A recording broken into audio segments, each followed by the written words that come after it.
بسم الله الرحمن الرحيم والحمد لله رب العالمين بارئ الخلائق أجمعين باعث الأنبياء والمرسلين ثم الصلاة والسلام على أشرف الأنبياء وسيد المرسلين حبيب إله العالمين المصطفى أبي القاسم محمد اللهم صل على محمد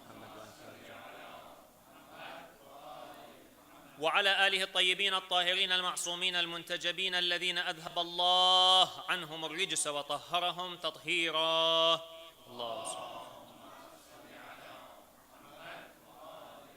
أما بعد فقد قال الله تبارك وتعالى في كتابه المجيد وقرآنه الحميد وقوله الحق أعوذ بالله من الشيطان الرجيم بسم الله الرحمن الرحيم الذين ينفقون في السراء والضراء والكاظمين الغيظ والعافين عن الناس والله يحب المحسنين صدق الله العلي العظيم صلوا على محمد وآل محمد.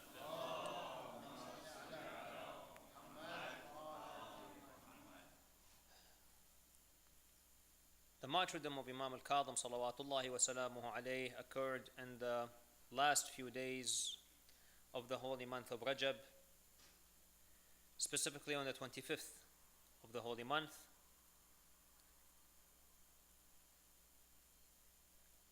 Also at about the same time is the wafat of Abu Talib salawatullahi wa salamuhu alayhi, who is the father of Amir al-Mu'mineen alayhi salatu wassalam,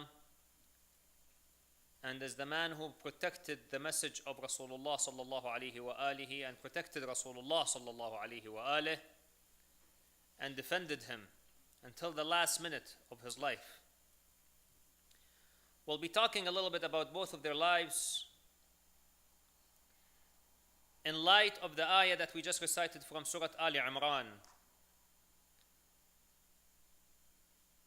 where the ayah, once we discuss it inshallah, sheds light about building the Islamic character. The ayah gives descriptions or characteristics of the muttaqeen, because the ayah just before it, Allah subhanahu wa ta'ala says وَسَارِعُوا إِلَى مَغْفِرَةٍ مِّن رَبِّكُمْ وَجَنَّةٍ عَرْضُهَا السَّمَاوَاتُ وَالْأَرْضُ أُعِدَّتْ لِلْمُتَّقِينَ, that rush to a paradise basically of your Lord, and I'm paraphrasing the ayah, that has been prepared for the muttaqeen. Now what are some of the characteristics and the attributes of the muttaqeen? That's what the ayah is talking about. Before I get into the ayah, it's important to note that in Islam, a special attention is paid to the building of the society and to the benefit and the advantage of the society as opposed to the individual. For example, few verses before this verse from Surah Al Imran that talks about the muttaqeen and some of their descriptions, Allah talks about riba, interest, and saying that those who take interest are non-believers. Why? Because interest is something that only serves an individual, whether this individual is a person or whether it's a corporation. It's for the interest of this corporation. The recent collapse we saw not too many years ago, a few years ago, the recent collapse of the whole system, the financial system, from which until today you read in the news, some major countries, they're waiting for bailout until today. And other countries are waiting for bailout. Entire economies collapsed. Some countries failed. An entire country, the economy of a country failed. Several banks and institutions were gone. Millions of people were forced to go on the street, literally. Their homes were taken away. Why? I mean, if you think about it, what does it boil down to? If you think about it. Somebody giving a loan with interest And he doesn't care. What happens to your business? What happens to your life? I don't care. At the end of the day, you're going to have to make these payments. If anything doesn't happen, if the payment doesn't come, khalas, you're gone. Whereas the Islamic system, for example, now I'm not here to talk about the financial system. This is just, an example. One day I gave a whole TV interview about the Islamic financial system. It was about half an hour long. They wanted to discuss how could a bank have no interest? How does that work? And in simple terms, it's called the system of mudaraba. Mudaraba means the bank becomes a partner in the venture. So when it becomes a partner, it doesn't just give blind loans like what happened a few years ago. Anybody who comes, take, I don't care. Does the bank do its homework? No, I don't really care, because you have to pay the money, and if you don't, then khalas, we'll take your house away. And that's what happened. I still remember a few years ago when the crisis was at its peak. I still remember. I read in the newspaper 1 million homes were foreclosed in one country alone, one major country. 1 million homes in 1 month. In 1 month, 1 million were taken away. I mean, no wonder that crisis was so severe. And until today, they're still trying to recuperate. The world is trying to recuperate. Because people are lending, don't care. Whereas when a person or the bank or the institution becomes a partner, then they'll say, you know what, let's study this a bit more carefully.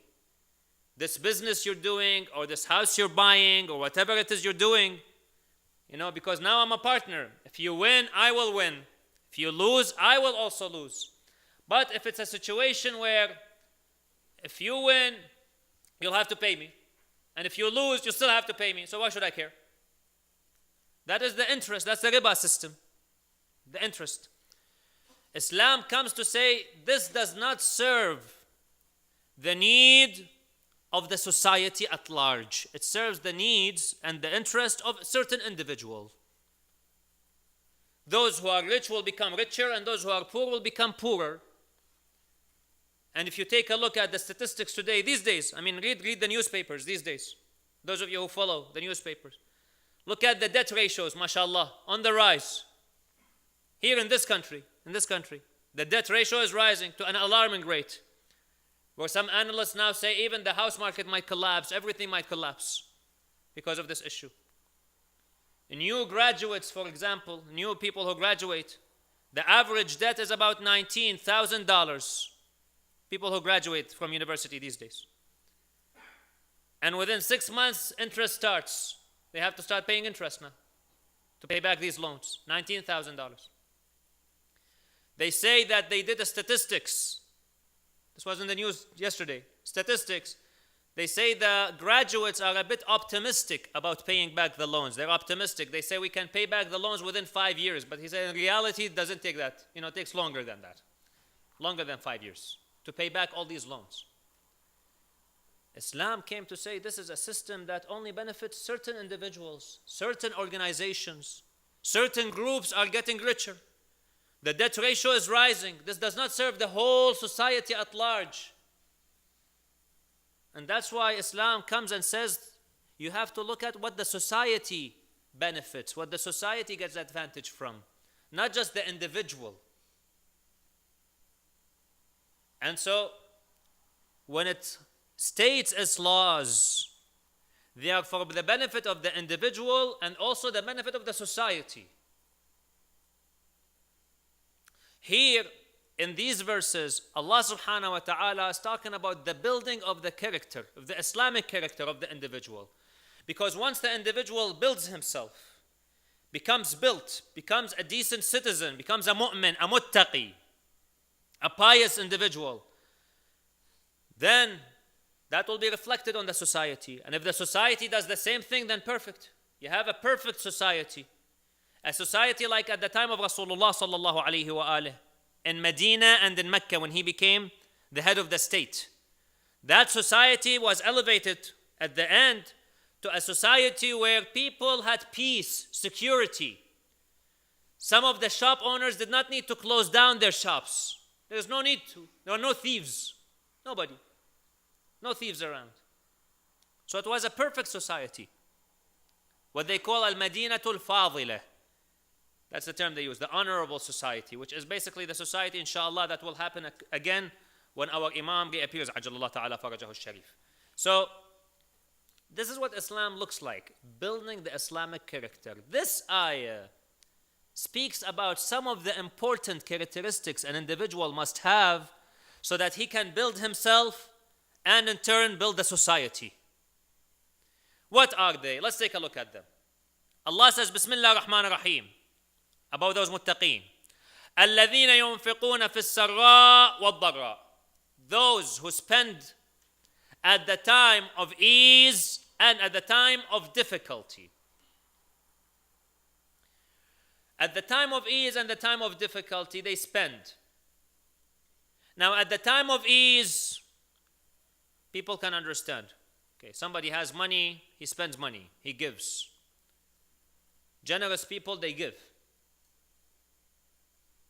And that's something that's mandated.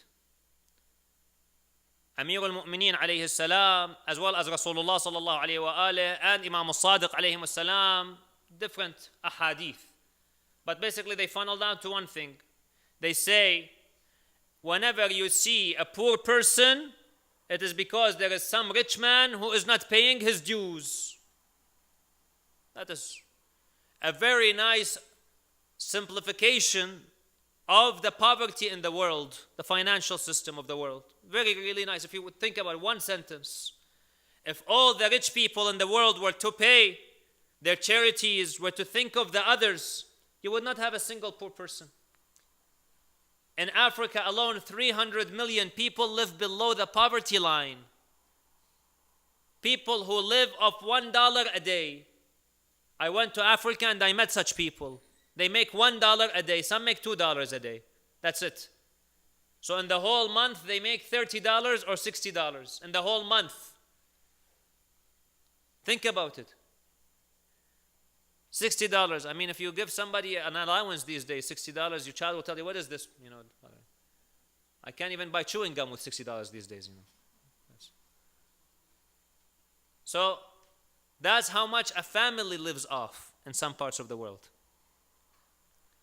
Today they're thinking about solving energy. You know, there is an interesting map. If you go one day, maybe right now, to the internet afterwards, not now, don't leave the majlis now, after the majlis. You go and you search the energy map of the world. See where there is most light and where there is least light. Places where they have electricity and places where they don't have electricity. You'll see, for example, certain countries in the world, they glow. Lots of electricity. And there are certain countries in the world that are complete darkness. Complete darkness. They don't have electricity. They don't have anything. And some people now are saying, you know, this is not fair. We should have a whole distribution. But then they're thinking, how can we support also this much electricity? If they were to generate so much electricity and use so much electricity, how are you going to generate that much electricity to support it? Nonetheless, if people were to share this wealth, then we would not have such a huge problem in the world today. But unfortunately, people take and take and take and take and don't give. So they give at the time of ease and at the time of difficulty. Now, at the time of difficulty, one wonders, how could one give at the time of difficulty? Well, first of all, nothing is too small in the eyes of Allah subhanahu wa ta'ala. Nothing. Sometimes a person, if he can afford only 1 cent, that cent in the eyes of Allah is not too little. That's how much he can afford. 1 penny. Khalas. We have many mu'mineen, mashallah, when there is a need for people, for example, who need in some impoverished countries. We have many mu'mineen who come forward and they give. Some give a little bit, some give more, some give less, but each one is giving what he can afford or what she can afford. In the eyes of Allah, this is all great. And sometimes the person who gives $1 might earn more thawab than the one giving $100. The one who gives $1, maybe all he has in his pocket is $10. He's giving 10%. But the one who gives 100, maybe he has 10,000. He's not giving the same ratio. So that is what Allah is trying to say, that in the society nothing is too small. Give. Try to train yourselves to give. The second thing is, giving is not necessarily just money. Money is, Allah refers to money sometimes because it's the most precious to the person. The person loves money. Difficult to give it away. But there are other things. Sometimes people give away their time. Sometimes people give away their wealth. Sometimes people give away their lives. Abu Talib, salamullahi alayhi, he did not have much money. He was not a rich man. Yet, after his father, Abdul Muttalib, he became the head of Quraysh. He became the leader. And he used to spend whatever he can afford. It is said that when the Hujjaj used to come for Hajj, because people used to come to Hajj even before Islam, the non-believers, Mecca was a sacred place to people of Arabia. So people used to stop in Mecca for pilgrimage. At the time of pilgrimage, Abu Talib used to feed people from Zamzam, the water of Zamzam, the well of Zamzam. He used to give them water. But because the water of Zamzam, it comes from a well, and because it doesn't taste very pure, it's not a pure water. It comes from a well, so there's some salt taste to it. He used to mix it with dates and with raisins, so that the Hujjaj, those pilgrims who come, they feel the sweetness of the dates, and that's what he used to give to the Hujjaj, not just water by itself. He quenches their thirst and he also feeds them. One year he didn't have much money, so he went to his brother Al-Abbas and he told him, lend me 10,000 dirhams so then I can buy the dates and the raisins. He gave him the money. He said, inshallah, by next year I'll give it back to you. Through the year he couldn't make enough money. So he came back to his brother again. He said, brother, I don't have the money, but again I need more money for the Hujjaj. I don't want to leave them. So lend me another 14,000 dirham. Last year you gave me 10, this year I need 14. He said, this time I'll give you the money, but with one condition. He said, what? He said, if you don't pay me back by next year, then next year I will be giving the Siqayat al-Hajj. I'll be feeding the Hujjaj. It's an honor to feed the Hujjaj. Even back then. And one day, inshallah, we'll talk about the ayah, أَجَعَلْتُمْ سِقَايَةَ الْحَجِّ وَعِمَارَةَ الْمَسْجِدِ الْحَرَامِ. Do you make the feeding of the Hujjaj from the well of Zamzam and the keys to the Kaaba, holding the keys to the Kaaba, is that equivalent to the one who believed in Allah subhanahu wa ta'ala and migrated in the path of Allah? That is something that's a very interesting story. Inshallah, one day we'll talk about it in the future. So Siqayat al-Hajj, giving water to the Hujjaj, was something honorable, something of honor. Abdul Muttalib used to do it. And then his son Abu Talib inherited it. Abbas said, if you don't give me back my money within the year, then I will take that from you, that task. I'll perform it. He said, agreed. Khalas. If I don't give you back the money, next year you feed the Hujjaj. And indeed, he didn't afford the money, so next year, that siqaya was transferred to Al-Abbas. Al-Abbas ibn Abdul Muttalib, he became the one who used to feed the Hujjaj. So even when he didn't have money, he still went and tried to give. When the people of Quraysh decided to boycott the Muslims in the valley or the Shi'b of Abu Talib, in that valley, they put them there. Abu Talib, salamullahi alayh, at night, every night, now they stayed, some people say they stayed in that valley for 2 years, some say 3 years. What he used to do, Abu Talib, what he used to do is in that valley at night when everybody goes to sleep, he would not. And then he would make sure everyone is asleep. Then he goes, he tells the Prophet, Ya Rasulullah, he tells him, Yabna akhi, oh my nephew, get up, wake up. And he wakes up his son, his own son, Ali ibn Abi Talib alayhi salam. He tells Ali, Ya Ali, you go sleep in Muhammad's bed or Muhammad's basically area, and you, Muhammad, you come and sleep in my son's place. Why? Just in case somebody from the people of the Muslims, his heart softens a little bit, or he gets fooled a little bit by money, or one of the mushrikeen comes in at night and he wants to kill the Prophet, they wouldn't kill the Prophet, they would kill his son, Ali ibn Abi Talib. He would tell him, you save the Prophet. So you sleep in his place every night. People wouldn't know.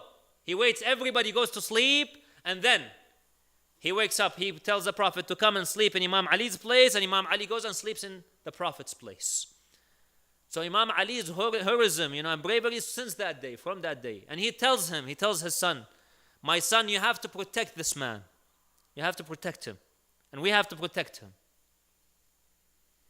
So he gave whatever he could. What's more precious than one's own son? He gave it.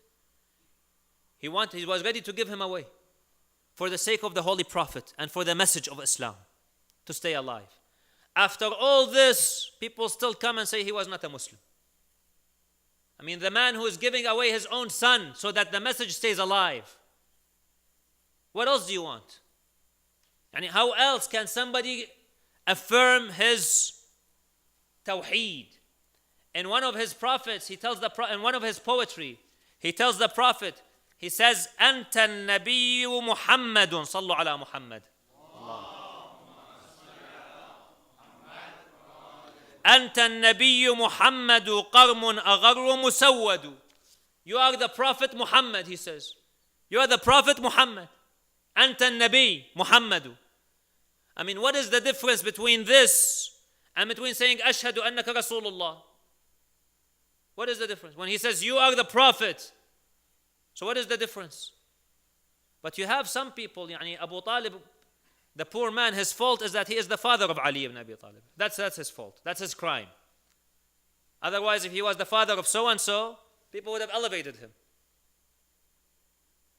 But because he's the father of Ali, خلاص. How can you go and attack Ali? You can't. There is nothing wrong in this man. He's perfect. Did he prostrate to an idol? No, he didn't. Since his childhood, he prostrated to Allah. And all Muslims agree. Karramallahu wajhah. May Allah bless his face. Because he never prostrated to an idol. So he never did that. Okay, what can you do here? The first person to believe in Rasulullah. Okay, what can you do? Khalas. He's the first person to believe in. Then they came. Okay, he's the first child to believe in Rasulullah. Then we have the first man. And then we have the first woman. Well, who was the first person to believe in Rasulullah? And then he is the hero, always with Rasulullah. He is the one who slept in the Prophet's bed. He is the one whom the Prophet made him his brother. He is the one who fought in Badr and Uhud and so on. Where can you attack him? Nothing. So where can we go? Let's go to the father. That's the father. His father was not a Muslim. But the other man's father, he was a Muslim.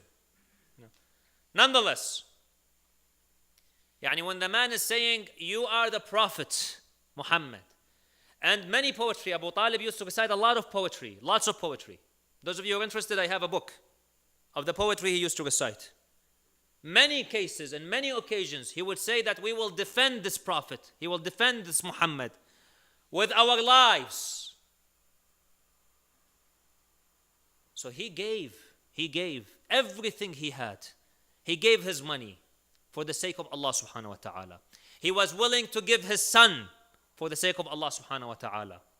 He gave his life for the sake of Allah subhanahu wa ta'ala, protecting his prophet.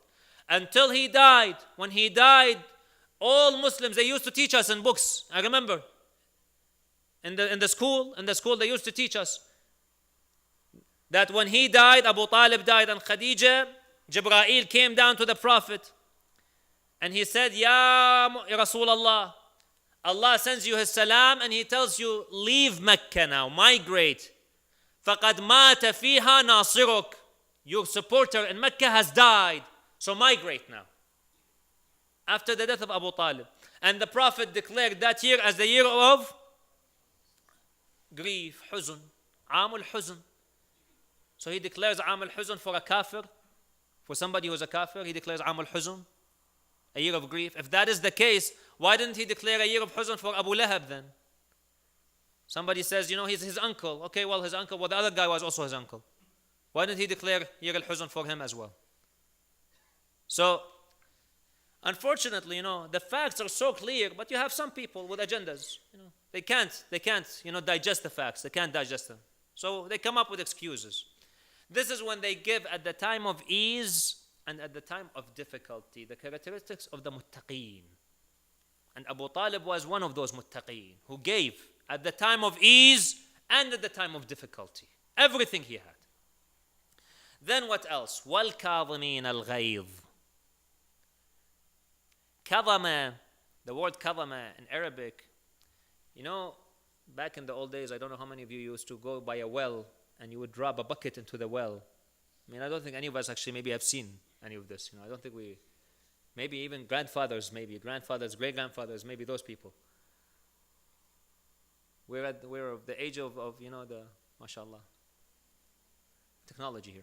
So, when they used to go and drop that bucket into the well, and then they would tie the bucket well. They would tie it well. When it becomes full, they tie it very good so that it doesn't, you know, fall. The bucket doesn't fall when it becomes full. So that is called kalama, when you tie something well. And ghayz is the state of anger that arises from one's own desires. The state of anger. That's ghayz. Because of somebody who makes him angry. There's somebody who comes and makes one angry. So he becomes fueled. Finally he'll erupt like a volcano. That's ghayz. So kadam al-ghayz means to tie his anger tightly so that he controls it. That's basically what it means. وَالْكَاظِمِينَ الْغَيْظِ means those who control their anger. They don't have anger management issues like sometimes we have in the communities, mashallah. You have some people who have anger management, anger issues. He comes, prays, fast, but at the very thing, you know, if it doesn't go the way he likes, he erupts. I want to complain. Ya akhi, about what? I don't know, I'm here to complain. Ya akhi, let us discuss. No discussion. I want you to listen to what I say, and you must listen to what I say. Ya akhi, I know there's freedom of speech, but let us discuss. And you have them, subhanallah, these individuals, they're always there. The Prophet comes. The Prophet, one year he saw in the dream that he is doing tawaf around the Kaaba. So he told his companions that we will be doing tawaf around the Kaaba. So in the year 6 after Hijrah, this was in the year 6 after Hijrah, the Prophet takes some of his companions and says, we're heading to Mecca. They go, the people of Quraysh come, and they prevent Rasulullah from going to Mecca. After some discussion, they agree on doing a peace treaty known as Sulh al-Hudaybiyah. Sulh al-Hudaybiyah. They write the treaty and everything is done.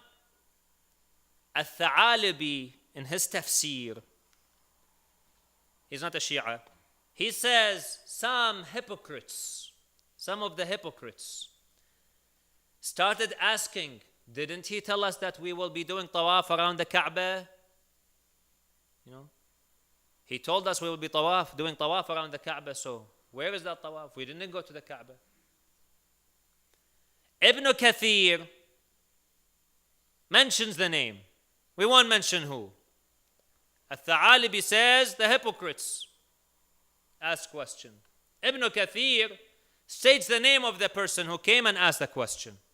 Ibn Kathir, one of the big mufassirin again. And if you want, read the tafsir of Surah Al-Fath in the Quran. Tafsir Surah Al-Fath, you'll find the story. Al-Tha'alibi mentions it, Ibn Kathir mentions it, and other mufassirin as well mention it. If you want references, I'll give them to you. But these are two, for the sake of time.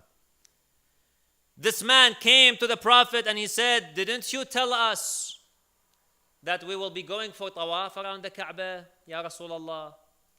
He said, yes, but did I say it will be this year? Did I tell you it will going to be this year? He looked at Rasulullah and he said, no, Ya Rasulullah, you didn't. He said, so then, what I said will become true, but not this year. You will go and do tawaf around the Kaaba with me, but not this year. And then he protested. He complained. Why did you do this, Ya Rasulullah? Until the Prophet had to tell him. He said, Inni Rasulullah. I am the messenger of Allah. وَلَسْتُ أَعْصِيَهُ وَهُوَ نَاصِرِي. I would not disobey Allah and He is my supporter. He had to tell this man. He started yelling at Rasulullah. Read the books of history. Read شرح النهج لابن أبي الحديد المعتزلي. He tells him. But Rasulullah controls his anger, controls himself. If what this man said to Rasulullah, if he today would have said it to some of those leaders of the countries today, some of the leaders in the countries that we see, what they do to their nations, he would probably be in prison or he would be gone. He'd be gone. If what he said to Rasulullah, he would say it today to some of these leaders. So-called Muslim leaders, unfortunately. But he knew Rasulullah is Kalimul Ghayr. He does not. He controls his anger. And he told him, I am Rasulullah.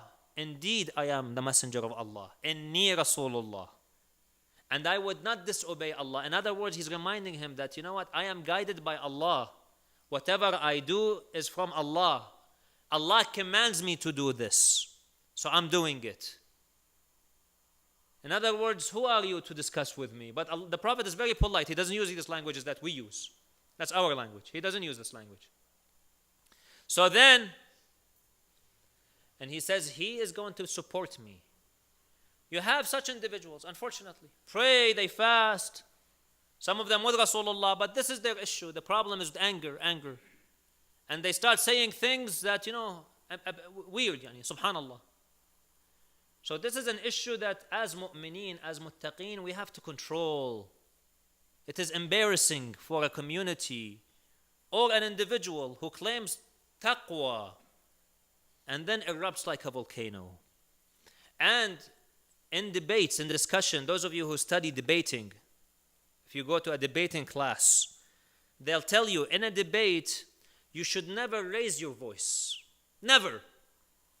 The minute you raise your voice, you've lost the argument, even if you're right.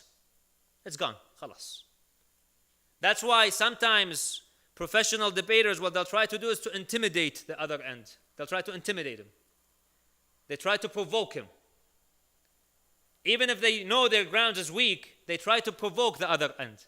So that he starts yelling or shouting and he loses the argument. They win. That's one of the methodologies of debate and discussion. But on the contrary, if the person maintains his cool, then they start getting, more fueled themselves. So this is the akhlaq of the muttaqi. A one who does not say, you must listen to what I say. That is not the akhlaq of the muttaqi. Or I am here to express my opinion and you have to listen to my opinion. That is not the akhlaq of the muttaqi. That is the akhlaq of the person who was at the time of Rasulullah. That person. That's the akhlaq.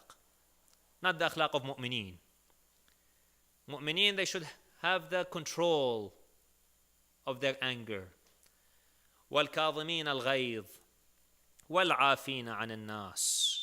Not only do they control their temper, they forgive people. They go a step further. You said something wrong, I forgive you. I forgive you. Forgive them only? No. وَاللَّهُ يُحِبُّ الْمُحْسِنِينَ. And Allah loves those who do kindness, those who give, not expecting anything back. In other words, you said something to me, not am I going to control my anger only. Not only will I forgive you, but I will also help you. I'll help you. That is the akhlaq of the muttaqeen. It is said one day, a maid of Imam al-Sajjad alayhi salam was pouring him some water. He was washing his hands. She was overwhelmed by the azama, by the greatness of the Imam, haybat al-Imam. She was overwhelmed. So she started shaking and she dropped that, for example, the, whatever you call it, that she was pouring from. And it was made of metal. Back then they used to make them of metal, so they were heavy. So it fell onto the forehead of the Imam and Imam started bleeding. She got scared. She looked at the Imam and she said, وَالْكَاظِمِينَ الْغَيْظِ قال لقد كظمت غيظي. She said, oh, the ones who control their anger. He said, I control my anger. قالت والعافين عن الناس. And those who forgive the people. He said, I forgive you. لقد عفوت عنك. قالت والله يحب المحسنين. قال فاذهبي أنت حرة لوجه الله. She said that people, Allah also loves those who do kindness. He says, go, you're a free lady. Go. After hurting the Imam, making him bleed, He lets her go. This is the akhlaq of Ahlul Bayt. Imam al-Kadhim alayhi salam, one day in the masjid of Rasulullah, a man comes and attacks him in the masjid of Rasulullah. People around the Imam got angry at these words. He's insulting the Imam in the masjid of Rasulullah. They became angry. They came to kill him. He said, wait. Hold on. That's how we see sometimes in the community. People, mashallah, also jump. Here. Let's jump. Ya Ali. And you have others, mashallah, cheering them. Yes, go, get him. As well. And ya akhi, try to be a good player. Comfort things, calm things down. Don't add fuel to the fire. But that's what some people like. They fuel of it. They really like it. And amazing. It's great. They thrive of it. That's what some people are. And subhanallah, amazing personalities we have. Nonetheless, so people jumped on this man. And instead of giving him maw'idha, talking to him, no, they wanted to beat him. Imam al-Kadhim said, wait. Let him speak. Leave him. They left him. He said whatever he wanted to say, then he left. He had a farm on the outskirts of Medina. Imam, the next day, alayhi salam, took some money with him, rode his donkey, and he went to visit this man in his farm. He enters the farm. This man looks at his Imam al-Kadhim, alayhi salam. He says, don't come, you're not welcome here. But Imam continued coming. Continued entering. He started stepping over some of the crops of this farmer. So he started yelling, what? You're destroying my crops. What are you doing here? Imam al-Kadhim then smiled at him with all kindness, humbleness. This is kadhm al-ghayz, when he controlled his anger. Then he forgave this man. And then what else? He's kind to this man. He tells him, how much is this crop worth? If you were to sell this today in the market, take everything that you have, sell it, how much are you expecting for it? He said, maybe 200-300 dirhams. He said, take this money, 300 dirhams. It's all yours. In addition to that, whatever you sell is also yours. Everything is yours. Are you happy now? The man was embarrassed. He was really amazed by the akhlaq, the manners of the Imam. Sometimes people, all they need is a little bit of attention. All they need is a little bit of patience. Give them this patience. Don't rush. When someone makes a mistake, try to forgive him. Be kind to him or her. Then the next day, people saw this man in the masjid of Rasulullah praising Imam al-Kadhim. They came to him, they said, yesterday you were insulting him, you were saying this and this about him. قال الله أعلم حيث يجعل رسالته. Allah knows whom He chooses to carry His message. Imam then turned to his companions and said, see, yesterday you wanted to kill him. Today, look at him. What is better, what you wanted to do or now, what I did with him?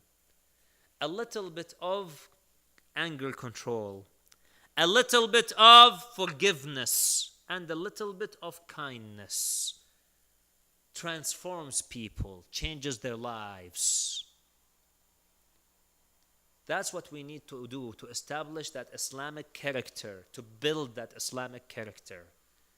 The concept of giving, the concept of donating, the concept of controlling the anger, forgiving and being kind. That's what we learn from Ahlul Bayt alayhim as-salam, those whom we claim that we follow. And if we truly follow them, let's implement that in our lives. Words are easy to say. Words are easy to say. People, you find them sometimes coming every majlis they'll come, which is good. They read the salat, they pray, they fast, but the akhlaq doesn't match. And that is what people see of you. That's why the Prophet says, religion is not about your salat and your siyam. إِنَّمَا الدِّينُ الْمُعَامَلَةِ. Religion is about how you deal with other people. That's religion. You pray and fast, go pray as long as you want, as much as you want. But if your akhlaq is not going to reflect that, who cares about your salat? What's it going to be to me? What's my benefit of your salat? Same thing, brothers and sisters. What people see of us on the outside world, what people see of us, they see our manners. They don't care if we pray Salat al-Layl. Who cares if you pray Salat al-Layl? They want to come, they see your honesty. Are you an honest person or not? Are you a kind person or not? Do you cooperate in your workplace with people or not? Are you a team player or not? Do you want to make things go or do you want to create obstacles? Are you the type of a boss where people, when he turns away, say, may Allah curse him, inshaAllah, ya Allah. May Allah makes a hole, and if he falls in his hole, ya Allah. That's the way. Or like, a brick falls on his head. Is that type of a person you are? Or the type of person where people long for him when he leaves? They say, we wish he comes back again. That is what is meant in Islam. That is the Islamic character. And that's what the Quran wants to build for us, brothers and sisters. That's what Islam expects of us. We find Ahlul Bayt alayhim as-salam, despite their difficulties, despite the oppression they faced, their akhlaq never changed, never. Their manners never changed. Imam al-Kadhim alayhi salam put in the prison. First he was taken to the prison of Basra. From the masjid of Rasulullah sallallahu alayhi wa. He was praying in the masjid of Rasulullah and they took the imam. They didn't even let him pray his salat. I have seen it in Mecca myself with my own eyes. If you go sometimes, you see people there, the progeny of that Khalifa, his descendants. They don't let people finish their salat sometimes. I've seen it with my own eyes. In the middle of the salat, they drag them. They push them. I've seen it. The same thing they did with Imam al-Kadhim alayhi salam. They dragged him from the middle of the masjid while he was praying and he looked at the qabr of Rasulullah. He said, Ya Jaddah, ishhad ala ha'ula al-qawm. My grandfather, bear witness to what they're doing to your grandson. And they took him away. It's difficult for Ahlul Bayt when they leave Medina. Very difficult. If you think about it, think of the last day when you go for ziyarah of Rasulullah. The last day when you read the ziyarah of Wada'a. Think how difficult it is at that moment for you when you leave the Wada'. This is us. What about Imam al-Kadhim, Ahlul Bayt? Imam Hussein alayhi salam, when he wanted to leave Medina, which is said in the ahadith either on the 28th or the 29th day of Rajab when he left from Medina. So about a day like today or tomorrow. When he left from Medina, went to Mecca. He went to the grave of Rasulullah the whole night. He was weeping on the grave of Rasulullah that whole night. And he tells him, he says, Ya Jaddah, khudni ya Jaddahu ilayk. Oh grandfather, take me. Take me. They're forcing me to leave this city. They're forcing me to leave you, Ya Jaddah. But I have no choice. I have no choice. Until it is said, he slept for a few moments and he saw Rasulullah sallallahu alayhi wa alayhi. In the dream he said, Ya Hussein, you are coming to us shortly. Don't be sorry. Shortly you'll join us. It is difficult. Same thing with Imam al-Kadhim alayhi salam. When they took him, he said, Ya Jaddah, oh grandfather, bear witness what they're doing to your grandson. They're taking me away from you. And indeed, they took Imam al-Kadhim first to Basra. They put him in the prison of somebody's house. And then he was transferred from that prison to another person in Baghdad, Al-Fadl ibn Rabi' in Baghdad. They put him in his house. And Fadl says that every day I see him praying night and day.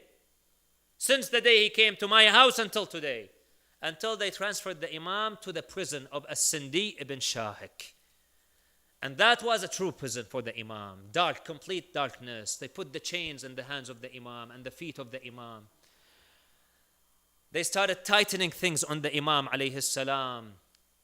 But all this, it is said one day they entered a lady, a bad lady, to the Imam. They thought that they can, brainwash the Imam. They don't know who the Imam is.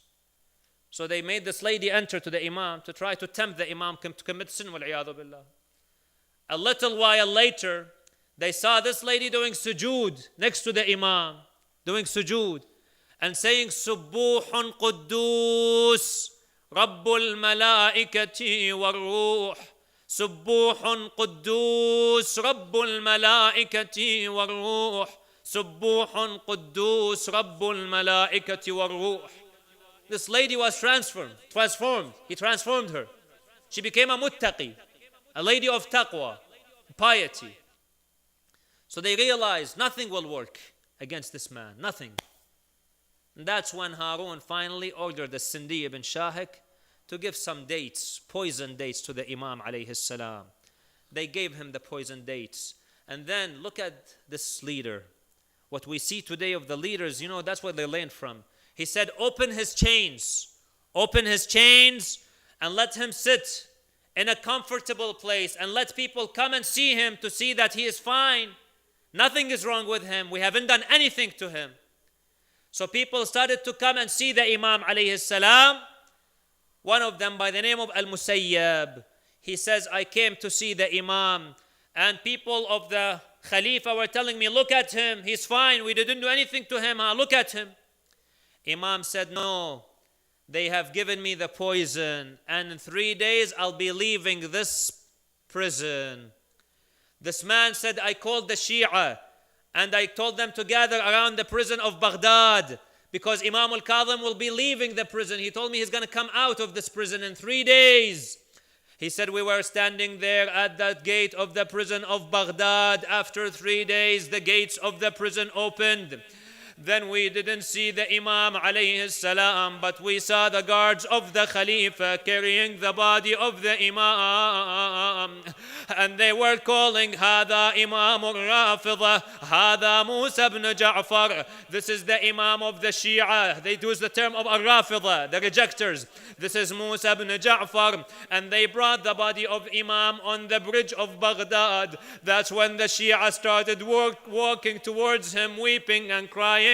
Then by the miracle of Allah, Imam al-Rida alayhi salam came. He took the body of his father, he washed it, he shrouded it, and then he buried it where it is today in Baghdad, in the cemetery of Bani Quraysh, or people of Quraysh. And at that moment I tell Imam al-Kadhim and Imam al-Rida, Sayyidi ibn Rasulillah, when you buried your father Imam al-Kadhim, did you remember your father Abi Abdullah al-Husayn in Karbala? He was lying there on the plains of Karbala with no one to help him or support him, and Zainab was there to see him, and Sukayna.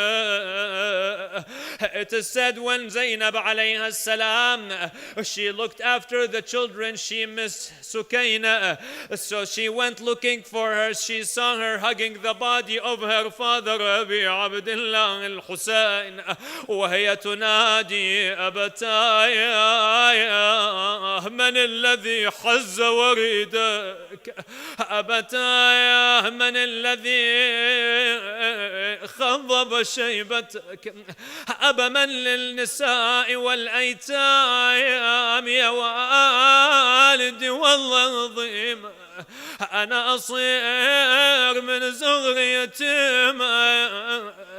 She said, I saw Sukayna hugging the body of her father Abi Abdullah. Then I asked her, Ya Sukayna, what are you doing here? She said, oh my Aunt Zainab, when the people raided our tents and they burned them, I didn't know where to turn, so I said I will turn to my father to protect me.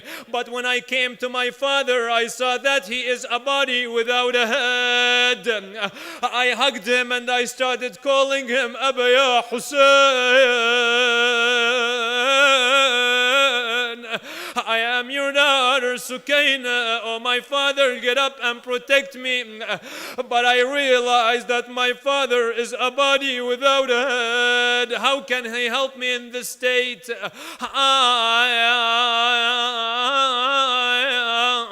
هذه نساء كمن يكون إذا سرت. إنا لله وإنا إليه راجعون. وسيعلم الذين ظلموا أي منقلب ينقلبون والعاقبة للمتقين. يا الله. Raise your hands for the dua.